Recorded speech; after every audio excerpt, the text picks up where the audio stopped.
La pelote. De fil en aiguille, j'ai commencé à me poser tout un tas de questions qui m'ont amené forcément à m'interroger sur le rôle objectif d'une structure comme l'école dans l'organisation des sociétés. Les enfants ne sont pas moins légitimes sur la planète que les adultes. Il n'y a pas de raison fondamentale pour que la société dans son ensemble fonctionne au diapason des besoins des adultes et que donc les enfants doivent suivre. La pelote.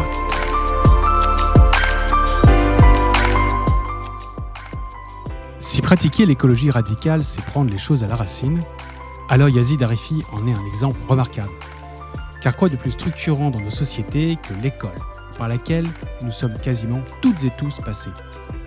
Après des études dont rêverait tout parent, Yazid décide de prendre la tangente et de fonder l'École démocratique de Paris, une école libre qui repose sur des principes révolutionnaires. Dans cette première partie d'un entretien en 2 épisodes, il nous explique comment son parcours académique, aussi excellent soit-il, a été le révélateur de sa conviction à créer une structure qui enseigne autrement. Puis il nous expliquera le premier principe fondateur de son école, l'égalité parents-enfants. On va donc faire connaissance avec cette personnalité brillante qui a su aligner conviction et mise en œuvre pratique. Bienvenue, c'est le 4e épisode de La Pelote.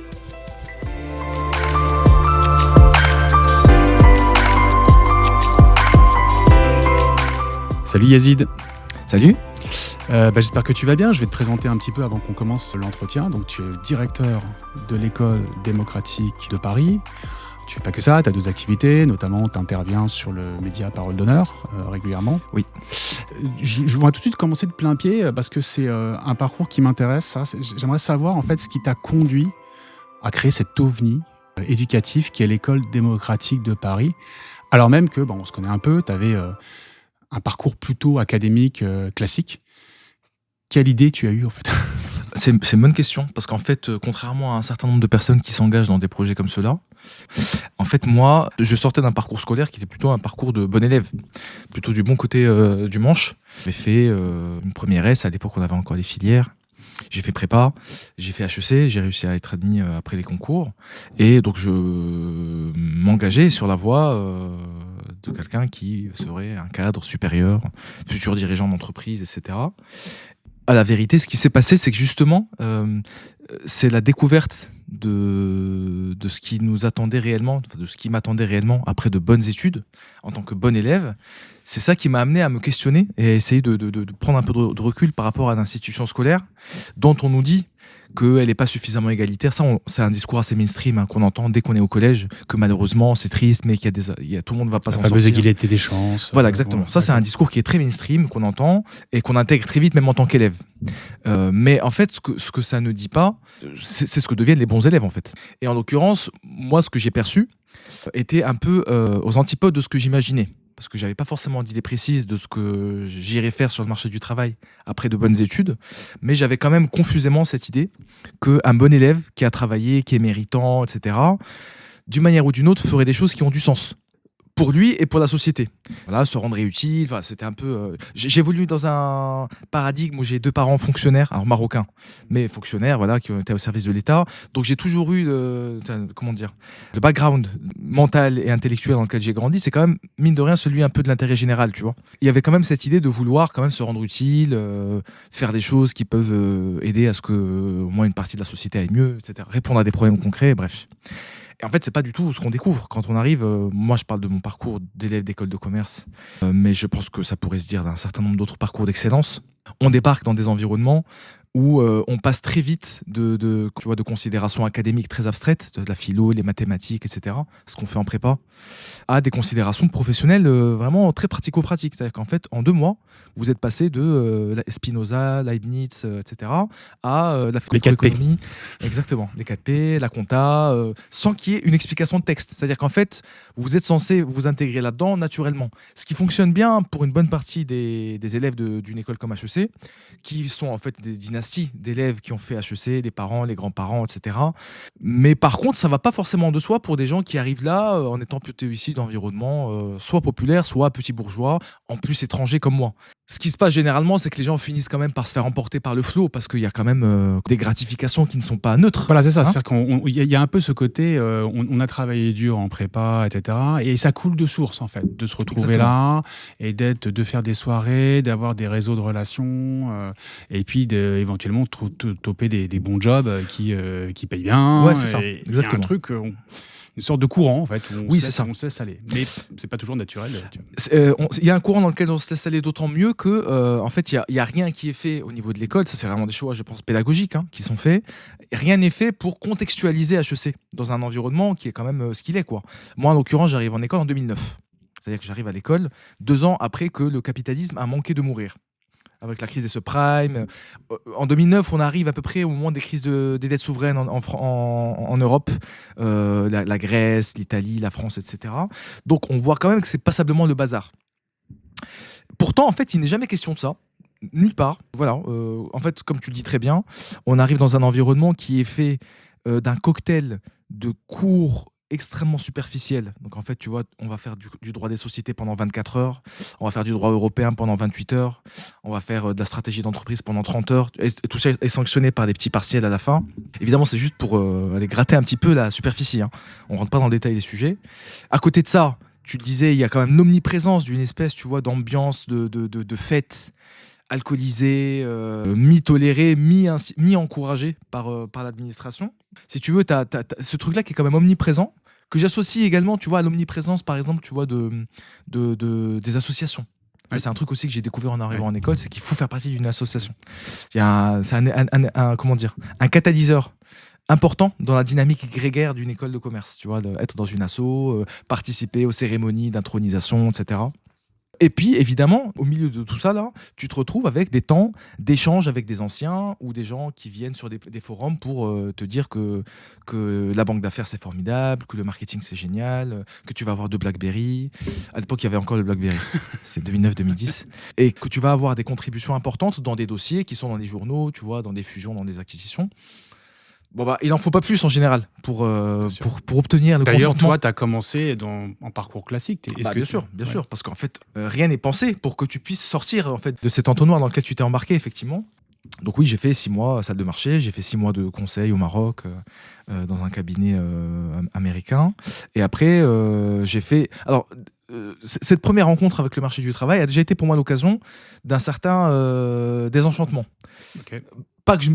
Pas qu'à l'époque, j'avais à l'idée qu'on faisait des choses extraordinaires, mais surtout la séquence où je suis allé travailler un peu au Maroc, j'avais quand même l'illusion que d'une façon ou d'une autre, vu qu'on travaillait beaucoup avec le service public, qu'on ferait des choses qui permettraient au pays d'avancer.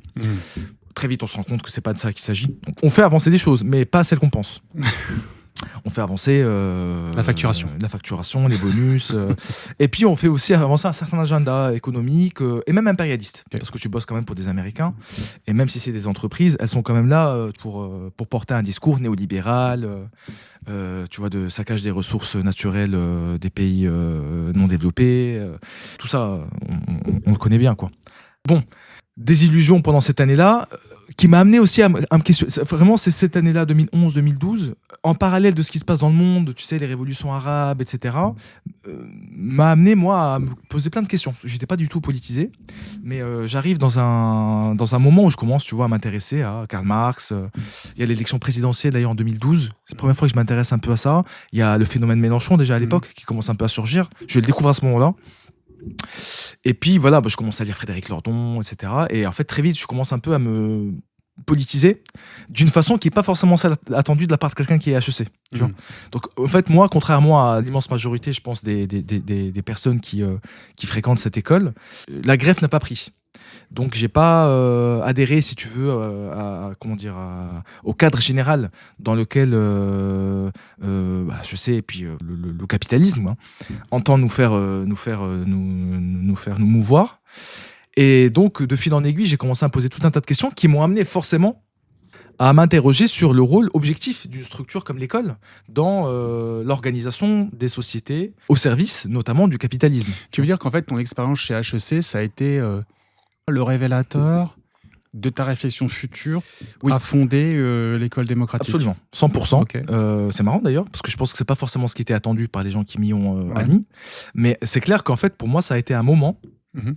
J'arrive en 2009. En 2009, je suis un jeune qui croit beaucoup à la méritocratie. Bon, en plus, voilà, j'ai même pas 20 ans. Je débarque dans une école. En plus, je suis content. Là, c'est l'école la plus prestigieuse. Vous passez un concours qui est quand même exigeant, etc. Donc, je débarque dans un environnement en me disant, bon, bah, c'est le début de quelque chose de formidable, quoi. Une belle aventure. On va apprendre des choses et puis après, on va se rendre utile d'une façon ou d'une autre. Ouais. Mais pas du tout politisé ou de très loin sur des sujets qui au Maroc par exemple sont consensuels, la Palestine, des choses comme ça, mais pas du tout au sens d'une réflexion, tu vois, systématique sur ce que c'est que le capitalisme, sur ce que c'est que la bourgeoisie, sur ce que c'est que l'impérialisme. Tous ces sujets-là sont très abstraits pour moi.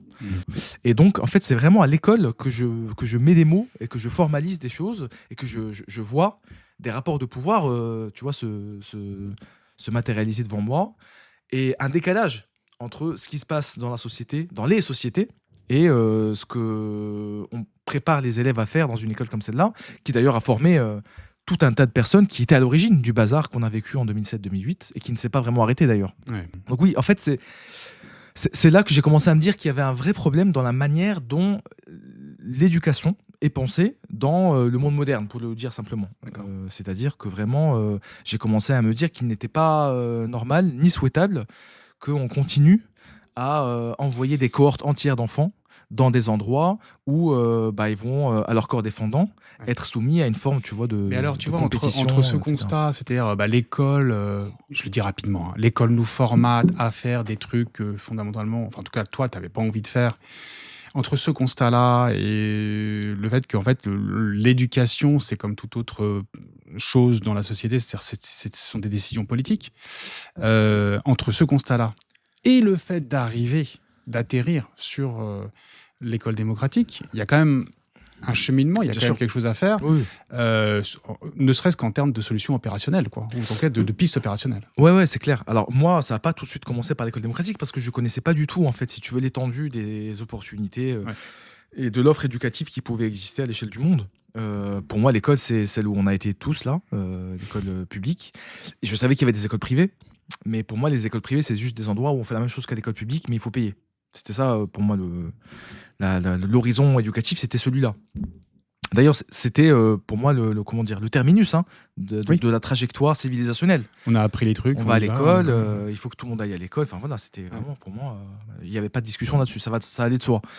Et donc, en fait, quand je commence un petit peu à me poser la question de la finalité objective de cette école, dont j'ai très vite perçu qu'en fait, elle a vocation à préparer les enfants à être des bourgeois comme les autres. En tout cas, pour ceux qui s'en sortent.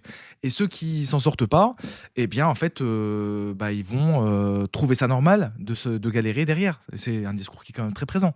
Y compris chez les gens qui sont, tu vois, au bas de l'échelle, notamment professionnelle, qui te disent, c'est ma faute, j'aurais dû faire des études, tu vois, les caissiers, tu vois, les gens qui vraiment, pour le coup, font des métiers qui sont pénibles et qui sont exigeants physiquement.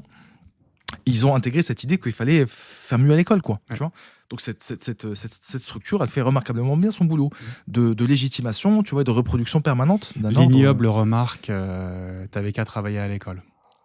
Exactement, c'est exactement ça. C'est cette fameuse remarque, t'avais qu'à travailler à l'école, t'avais qu'à être sérieux, t'avais qu'à t'appliquer, etc.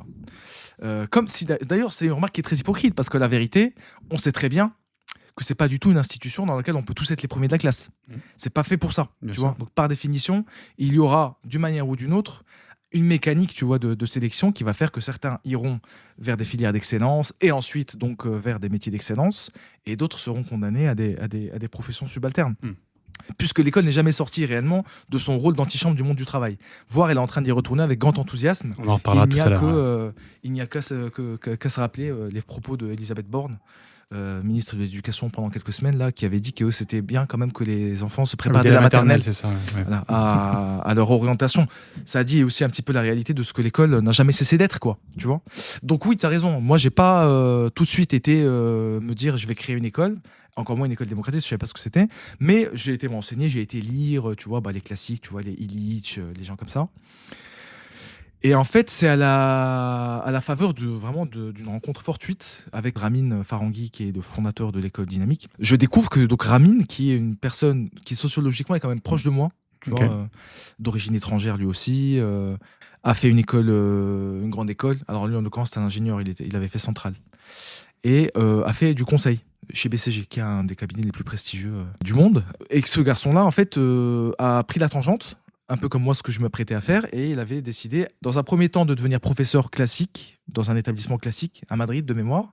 Et très rapidement, en fait, il a bifurqué pour aller créer sa propre école. À Paris, l'école dynamique, qui a ouvert en 2015. Et en fait, il a fait un travail important de promotion de l'idée éducative dont son école était le reflet. Il a fait notamment une vidéo TED qui avait beaucoup circulé, que j'avais regardé, qui s'appelle « Pourquoi est-ce que j'ai créé une école où les enfants font ce qu'ils veulent ?» Un titre un peu provocateur, mais qui avait le mérite du coup d'attirer l'attention. C'est devenu aussi le titre de son livre. Il a fait un livre, Amine, après, sur l'aventure de l'école dynamique. Et donc j'ai été le voir, et de fil en aiguille, en fait, je découvre qu'effectivement, il y a d'autres types d'écoles qui existent dans le monde. Les traditions de l'école démocratique en est une, d'éducation démocratique. Ça date de quand, en fait, cette tradition de l'école démocratique ? Pour faire simple, en fait, le grand jalon auquel on a l'habitude de se référer, c'est l'ouverture de l'école Summerhill, au Royaume-Uni, qui a vu le jour en 1921. On a récemment fêté le siècle d'existence de l'école Summerhill, qui a donné d'ailleurs un ouvrage qui a été pas mal lu, de Alexander Neal, le fondateur, Libre aux enfants de Summerhill, qui est à plein d'égards un établissement dont le fonctionnement ressemble à ce que nous, on essaye de faire ici, quoi. À ceci près que c'est que des grands, c'est plutôt des lycéens, donc ça ressemblerait plutôt à ce qui se passait au lycée autogéré de Paris avant. Mais il y avait cette logique du coup de cogestion, de participation des jeunes à la prise de décision, de liberté de fréquentation, etc. etc. L'idée que les jeunes construisent eux-mêmes leur parcours et que c'est pas le parcours qui s'impose à eux par le truchement des profs. Après, bon, tu as plein d'autres jalons. Tu as l'école Sudbury qui est aussi pas mal une source d'inspiration pour les écoles comme la nôtre, qui a vu le jour en 1968 près de Boston. Donc tu vois, c'est une tradition qui s'est quand même bien ancrée dans le monde anglo-saxon historiquement. Et toi, t'as baigné là-dedans, donc avec cette rencontre, avec des vidéos. Et à quel moment tu dis allez, c'est bon, j'y vais? En fait, le hasard a rencontré un peu la nécessité. Parce que tu vois, je rencontre Ramin, je me rends compte qu'en fait, j'étais pas le seul à me poser ces questions dont je te parlais au départ. Ouais. Et qu'en fait, il y avait un mouvement qui avait commencé un peu à se faire jour en France, de familles, de porteurs de projets qui essayaient de créer d'autres environnements éducatifs pour leurs enfants et pas que pour leurs enfants. Donc j'arrive à un moment, donc, l'école elle ouvre en 2016. Hein. Ouais. Donc c'est un moment en fait où il y a une espèce d'effervescence, tu vois, de la création d'écoles un peu partout en France, des familles qui font le choix d'instruction en famille, tu vois, donc ça commence à bouger quoi. En fait, du coup je découvre une espèce d'effervescence. Ce qui fait que j'arrive assez rapidement à me trouver des camarades de projet. On se monte très vite une équipe, là, on était 5 au départ. On a la chance aussi, tu vois, d'avoir un peu de fonds, de trouver un local assez rapidement. Bref, on a eu un coup de bol. Donc, si tu veux, c'est vraiment la rencontre d'un hasard et d'une nécessité. Hein. Vraiment, pour le coup, on s'est retrouvés aussi. Et c'est comme ça que tu t'es lancé. Yazid, il s'agit maintenant de définir ce qu'est une école démocratique. En préparant cet entretien, j'ai découvert qu'il y avait 3 grandes intentions qui structuraient l'école. Est-ce que tu peux nous les détailler ? La première d'entre elles, c'est vraiment la notion de l'égalité entre les adultes et les enfants. Qu'est-ce que ça veut dire ? Ça veut dire que les enfants sont considérés comme des personnes à part entière, que leur opinion, que leur ressenti, que leurs émotions, que leur avis, etc. sont considérés comme étant d'un niveau de dignité égal à ceux des adultes. Donc ça veut dire qu'on prend des décisions en les impliquant, en leur demandant ce qu'ils en pensent, tu vois, donc règlement intérieur, budget, aménagement de l'espace, aménagement du temps, organisation des activités, etc. Tous les sujets qui les concernent, on se dit qu'il n'y a pas de raison que leur avis ne soit pas ça c'est important sollicité. Ce que tu dis, c'est la notion de tous les sujets qui les concernent en fait. Oui, exactement. exactement. Sur les sujets qui les concernent. Alors, dans les faits, surtout dans la mesure où on a quand même des enfants de tous âges ici, on y reviendra, les enfants ils n'ont pas forcément envie de participer à des débats tout le temps. Bien sûr. Mais la logique c'est d'essayer, tu vois, de laisser la porte toujours ouverte, d'avoir des discussions, tu vois, dans des espaces ouverts pour qu'ils entendent ce qui se passe, etc. Et de les informer quand des choses qui les concernent sont en cours de discussion ou qu'il y a des décisions qui sont prises par rapport à ça. Sachant que dans l'absolu, tout peut être rediscuté. Donc bon, en général, ils font plutôt confiance aux adultes et éventuellement aux ados qui sont un peu impliqués. Mais ça n'empêche que quand il y a des sujets très précis sur lesquels leurs intérêts immédiats sont concernés, tu vois, je sais pas moi, la mise en place d'une sortie à la patinoire toutes les semaines ou des choses comme ça, ils ne manquent pas de venir se manifester pour dire leur avis. Et après, au-delà du côté très formel, tu vois, de l'assemblée qu'on appelle le conseil d'école où on prend des décisions ensemble, en fait, cette notion d'égalité adulte-enfant, elle a aussi, tu vois, des répercussions très concrètes dans la vie quotidienne, c'est-à-dire dans les interactions qui peuvent avoir lieu entre les adultes et les enfants. On se tutoie tous, on s'appelle par nos prénoms. Et surtout, en fait, on n'est jamais dans une logique de contrainte de l'adulte sur l'enfant. C'est-à-dire qu'on fait le pari qu'on va essayer de discuter, de trouver des compromis ensemble, ce qui requiert un certain niveau d'énergie et de bonne volonté. Oui, parce qu'en fait, c'est ultra contre-intuitif, en fait. Oui. Quand on regarde la société entière, pour un adulte, alors je le place du point de vue des adultes, qui participent donc au projet pédagogique, c'est quand même quelque chose, quoi. Oui, parce qu'en fait, si tu veux, le monde dans lequel on évolue, là, le monde moderne, capitaliste, avancé, etc., est un monde dont les règles, dont le rythme, dont les objectifs sont pensés par et pour les adultes. Donc, dans ce contexte, les enfants deviennent des contraintes. Pour les parents, pour l'école et pour toutes les institutions qui ont vocation à s'en charger, quoi. C'est-à-dire contraintes qu'on gère. Exactement, c'est des contraintes qu'on gère. Fais priorités, vite, dépêche-toi, habille-toi, bouge-toi, etc. Enfin, on connaît un peu tout ça. Ouais. Évidemment, l'école est par excellence l'endroit où les enfants sont des problèmes à gérer, quoi. Des problèmes à gérer, à passer à la classe suivante, à envoyer dans telle filière, etc., etc.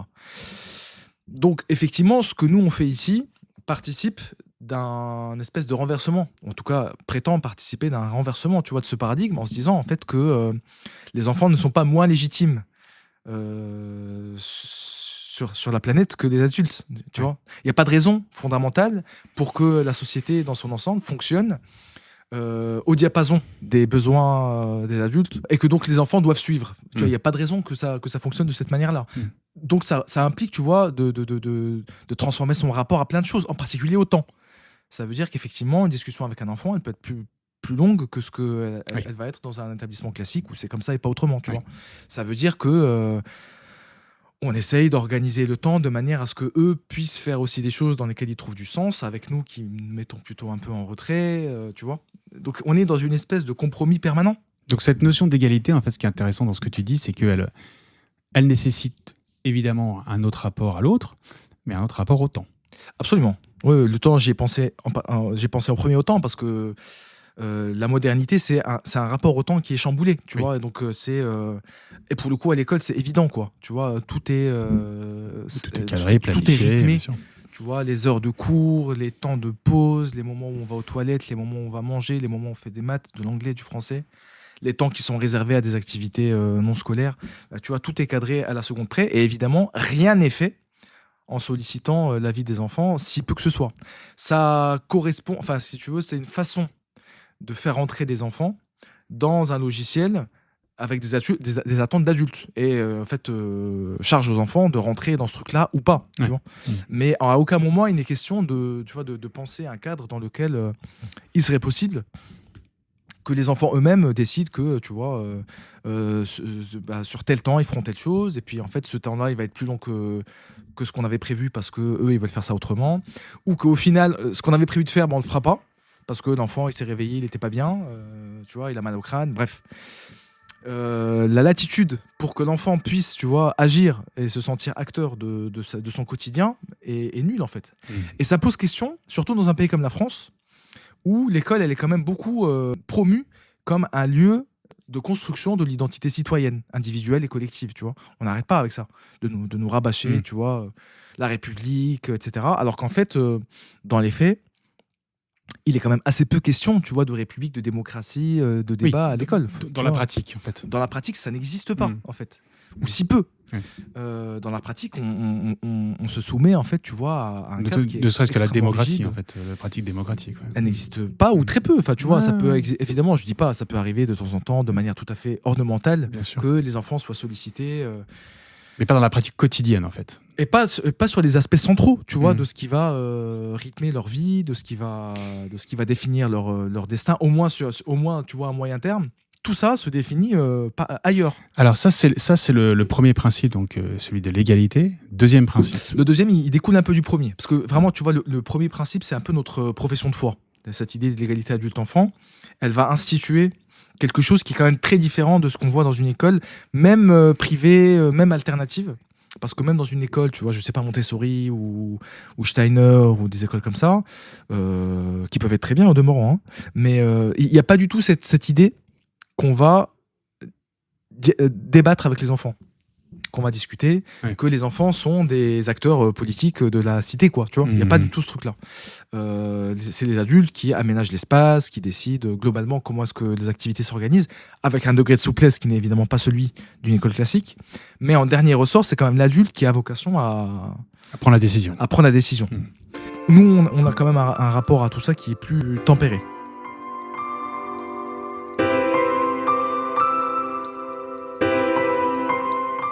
C'est la fin de la première partie de cet entretien. Nous avons découvert quelle a été la démarche intellectuelle de Yazid qui a mené à la création de l'École démocratique de Paris et ce fameux principe d'égalité parents-enfants. Quels sont les autres principes ? Qui contribue et participe à l'école démocratique ? Et quel rapport avec l'écologie ? Pour découvrir tout cela, rendez-vous dans le prochain épisode de La Pelote dans une dizaine de jours. Salut !